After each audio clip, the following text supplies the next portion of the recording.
Day 29. It is 10:38 at night, and I have been playing Minecraft. Normally I would start around 8 o'clock to make music, so I've been stuffing around in a game for quite a while, and I normally go to bed at midnight. So I have 1 hour and 22 minutes to conjure up something.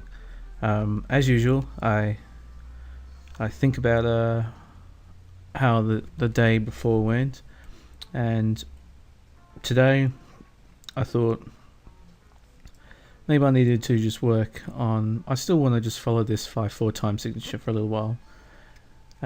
Maybe just work on some basic piano, drum, and bass. So something basic anyway. I'm not sure. I won't put too many borders around what I'm doing, but try to get something that actually has a bit of groove. I'm not sure what I'm looking for.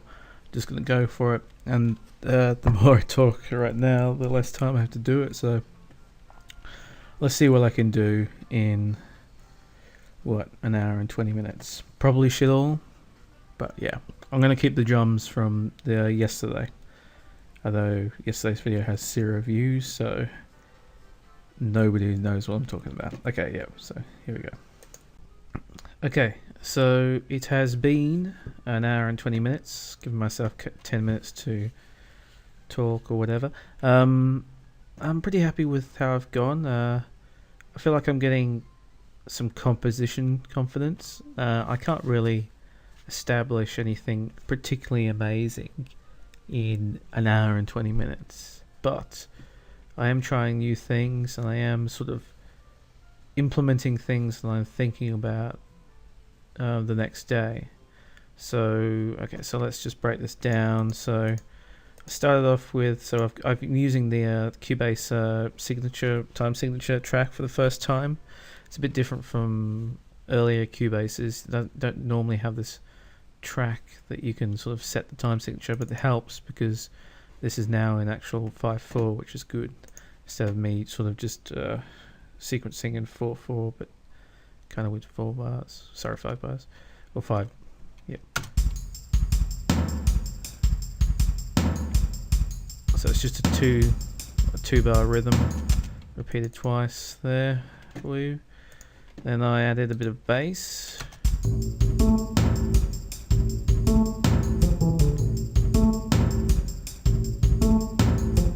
Which sounds weird, but with a bit of chords.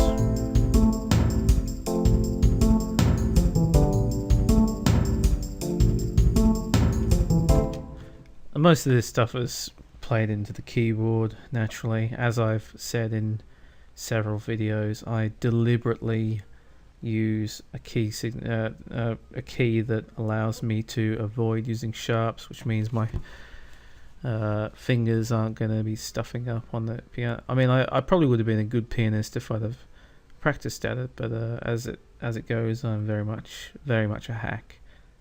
But I get on okay, and an easy way to do that is to purposely write music in the keys that don't require sharps.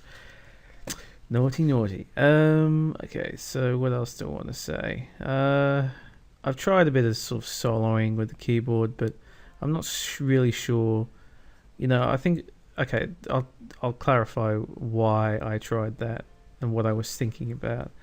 I was listening today to, God, I can't even believe I'm mentioning this in next to this shit music. All right, I was listening to Comfortably Numb. I'm not even going to say the others, I'm sure you know.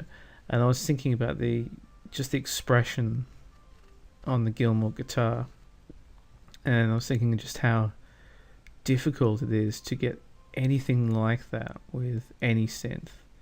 You just can't like get the power of that solo in any electronics. I can't think of anything that's ever been that sort of compelling really in any electronic music.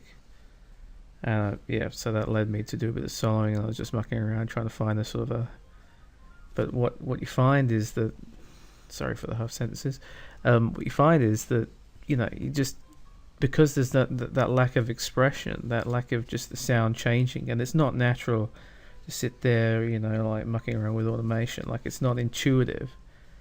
Like, you can get an interesting sound if you muck around with automation, but you didn't play it real time. Like, you didn't really kind of like just go, this is what I'm thinking about, or this is what I want music to sound like. You deliberately sat there and stuffed around with knobs until you got what you wanted.